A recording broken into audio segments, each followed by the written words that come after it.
चीन का तकनीकी चमत्कार। आसमान में दौड़ती ट्रेनें भूमिका साल 2075। पूरी दुनिया में तकनीक ने नए आयाम छू लिए थे। लेकिन अगर किसी देश ने सबसे ज्यादा चौंकाया था तो वह था चीन। कभी दुनिया का मैन्युफैक्चरिंग हब कहे जाने वाला यह देश अब फ्लोटिंग ट्रांसपोर्टेशन सिस्टम का गढ़ बन चुका था। यहां ट्रेनें जमीन पर नहीं बल्कि हवा में तैरती थीं।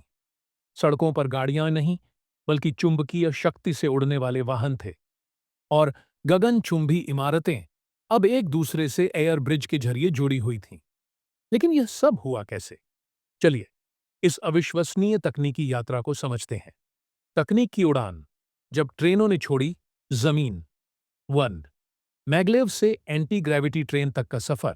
21वीं सदी की शुरुआत में चीन ने मैग्लेव ट्रेन विकसित की थी, जो चुंबकीय शक्ति से पटरियों के ऊपर दौड़ती थी।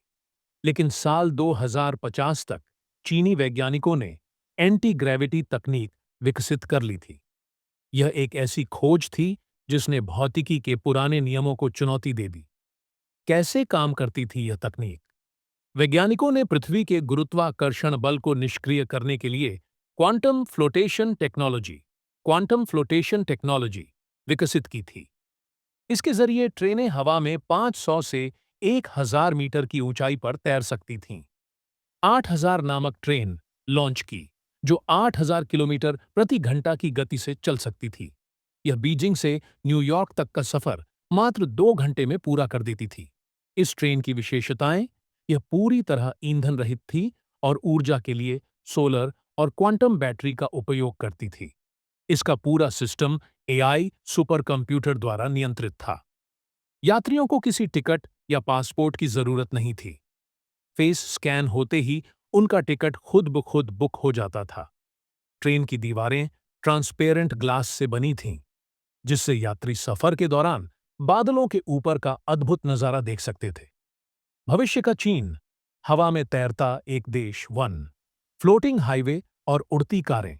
साल 2066 में चीन ने फ्लोटिंग हाईवे विकसित किया।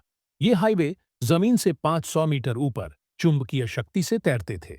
यहां पर गाड़ियां पहियों से नहीं बल्कि एयर थ्रस्टर्स से चलती थीं। उड़ती हुई कारों की तकनीक। इनमें हाइपर मैग्नेटिक इंजन था, जिससे वे जमीन से 10 से 20 मीटर ऊपर उड़ सकती थीं। पूरी तरह एआई ड्राइविंग सिस्टम पर आधारित थीं, यानी कोई भी एक्सीडेंट नहीं होता था। सड़कें अब डिजिटल हो गई थीं, जो खुद ब खुद ट्रैफिक का प्रबंधन कर सकती थीं। 2 गगनचुंबी इमारतों के बीच एयर ब्रिज। अब शहरों में इमारतों के बीच उड़ने वाले पुल बनाए गए थे। ये पुल जरूरत के हिसाब से स्वचालित रूप से एक जगह से दूसरी जगह जा सकते थे।